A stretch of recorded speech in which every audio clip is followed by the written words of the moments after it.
ബിസിനസ്സാണ് ഫിജിക്കാർട്ട് എന്ന് പറയുന്നത്. വേർക്കാതെ പൈസ കിട്ടുമെന്ന് ചോദിച്ചു കഴിഞ്ഞാൽ നല്ലോണം വേർക്കാതെ, എന്നാൽ കുറച്ച് ബുദ്ധി ഉപയോഗിച്ച് കൂടെ ഇന്ന് വിജയിപ്പിക്കാൻ ഒരുപാട് ആളുകൾ ഇന്ന് ഈ മേഖലയിൽ ഉണ്ട് എന്നുള്ളതാണ്. അതായത് ഒരു 7 കൊല്ലം പിന്നിടുന്ന സമയത്ത് ഫിജിക്കാർട്ട് എന്ന് പറയുന്ന ബിസിനസ് മേഖലയിൽ 1 കോടിക്ക് മീതെ വരുമാനം വാങ്ങിച്ച 10-ൽ കൂടുതൽ ആളുകൾ ഇന്നുണ്ട്. 50 ലക്ഷത്തിൽ കൂടുതൽ വരുമാനം വാങ്ങിച്ചിട്ടുള്ള, അതായത് ഒറ്റ ചെക്ക് ട്ടോ, 50 ലക്ഷത്തിൽ വാങ്ങിച്ചിട്ടുള്ള ഏകദേശം 20ഓളം ആളുകളുണ്ട്. 3.5 കോടിയിൽ മീതെ വരുമാനം വാങ്ങിച്ചിട്ടുള്ള 25-ൽ കൂടുതൽ ആളുകൾ ഇന്ന് ഫിജിക്കാർട്ട് എന്ന് പറയുന്ന ബിസിനസ്സിലുണ്ട്. വെറും 7 കൊല്ലമേ ആയിട്ടുള്ളൂ ഫിജിക്കാർട്ട് എന്ന് പറയുന്ന ബിസിനസ് തുടങ്ങിയിട്ട് എന്നുള്ളതാണ്. ഒരു 7 കൊല്ലത്തിൽ ഒരുപാട് ലോട്ടറികൾ നമ്മുടെ നാട്ടിൽ വിറ്റിട്ടുണ്ട്. ഇതിൽ എത്ര ആളുകൾക്ക് അടിച്ച ലോട്ടറിയുടെ പൈസ മുഴുവനായിട്ടും കയ്യിൽ കിട്ടിയിട്ടുണ്ട് എന്നൊരു അന്വേഷണം നടത്തിയാൽ നമുക്ക് മനസ്സിലാവും ഫിജിക്കാർട്ട് എന്ന് പറയുന്ന ബിസിനസിന്റെ വലുപ്പം. ഒരു ഭാഗ്യത്തെ മാത്രം നോക്കിക്കൊണ്ട് വലിയ ഇൻവെസ്റ്റ്മെന്റ് നടത്തുമ്പോൾ നമ്മുടെ കയ്യിൽ കിട്ടിയ അവസരം നമ്മൾ പണിയെടുത്താൽ നമ്മുടെ അക്കൗണ്ടിലേക്ക് വരുമാനം വരുന്ന ഒരു കമ്പനിയാണ് ഫിജിക്കാർട്ട്. ഏകദേശം 176 കോടി പേ ഔട്ട് കമ്പനി ഇന്ന് നൽകിയിട്ടുണ്ട്.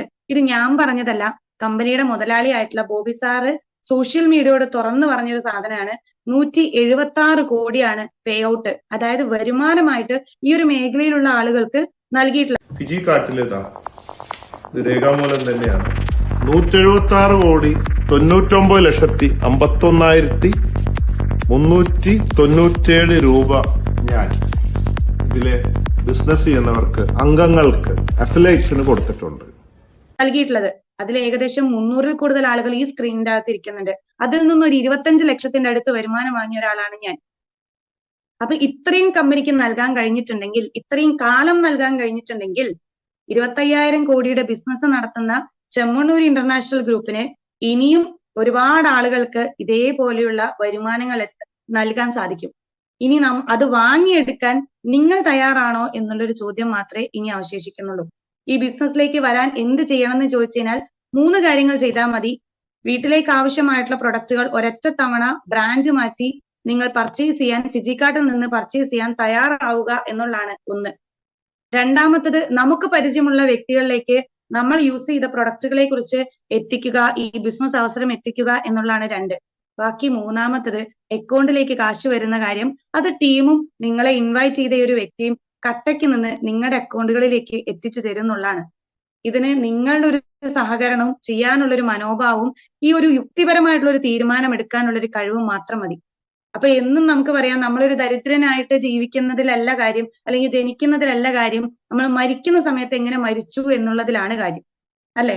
വളരെ കഷ്ടപ്പെട്ട് നമ്മൾ മരിച്ചു എന്നതിനേക്കാൾ ഉപരിയായിട്ട് വളരെ ബുദ്ധിപരമായി നമുക്കും നമ്മുടെ അടുത്ത തലമുറകളിലേക്കും ഒരു 5 കോടിയൊക്കെ, ഞാൻ ഈ പറയുന്ന സമയത്ത് സാധാരണപ്പെട്ട ആളുകൾ കോടികളുടെ അല്ലാതെ ചെറുതൊന്നും പറയാനില്ല മോളെ എന്ന് ചോദിക്കുന്നുണ്ടാവും. ഞാൻ വെറും 10,000 രൂപ കണ്ടോണ്ടായി ബിസിനസ്സിൽ വന്നത്. മാസം ഒരു 10-20,000 രൂപ മന്ത്ലി പെർഫോമൻസ് ബോണസ് കിട്ടും. അത് വാങ്ങിയെടുക്കാൻ വേണ്ടി മാത്രം ഈ ഒരു ബിസിനസ്സിലേക്ക് ഞാൻ അസോസിയേറ്റ് ചെയ്ത. ഇന്ന് ഏകദേശം 4 കൊല്ലം ഇതിനിപ്പുറം ഈ ഒരു വരുമാനങ്ങളൊക്കെ ഈ പറയുന്ന 50,000-ത്തിന്റെ ഫണ്ട്, അതുപോലെ തന്നെ അടുത്ത 5 ലക്ഷത്തിന്റെ കാർ ഫണ്ടിലേക്കുള്ള ഒരു ഓട്ടത്തിലേക്കാണ് നിൽക്കുന്നത്. ഇതെല്ലാം വാങ്ങുന്നത് ഇപ്പൊ എന്നെ പോലെ ഒരു സ്ത്രീക്ക് പറ്റുന്നുണ്ടെങ്കിൽ നിങ്ങളെ പോലുള്ള പുരുഷന്മാർക്കും എന്നേക്കാൾ സ്മാർട്ട് ആയിട്ടുള്ള ആളുകൾക്കും, ഇനി നമ്മൾ സ്മാർട്ട് അല്ലെങ്കിലും കുഴപ്പമില്ലെന്നേ, ഇവിടെ സ്മാർട്ട് ആയിട്ടുള്ള ഒരുപാട് ലീഡേഴ്സ് ഉണ്ട്, വിജയിച്ച ആളുകളുണ്ട്. നിങ്ങളെ എങ്ങനെ വിജയിപ്പിക്കണം എന്ന് വളരെ വ്യക്തമായിട്ട് അറിയുന്ന ആളുകൾ ഈ മേഖലയിലുണ്ട്.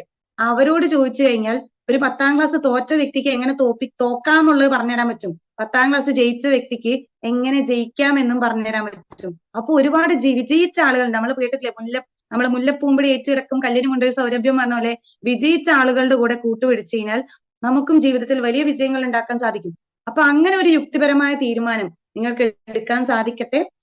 ഉറച്ച തീരുമാനവും അതുപോലെ തന്നെ യുക്തിപൂർവമായ തീരുമാനമാണ് നാളത്തെ നമ്മുടെ വിധിയെ നിർണ്ണയിക്കുക. അപ്പൊ നല്ലൊരു ഭാവി നിങ്ങൾക്കും നിങ്ങളുടെ മക്കൾക്കും ഒക്കെ നിങ്ങളുടെ ഒരു തീരുമാനത്തിൽ നിന്ന് എടുക്കാൻ സാധിക്കട്ടെ എന്ന് ആശംസിക്കുന്നു. 2025 എന്ന് പറയുന്ന ഈ ഒരു കൊല്ലം കഴിയാനായി ഏകദേശം പകുതി പിന്നിട്ടു.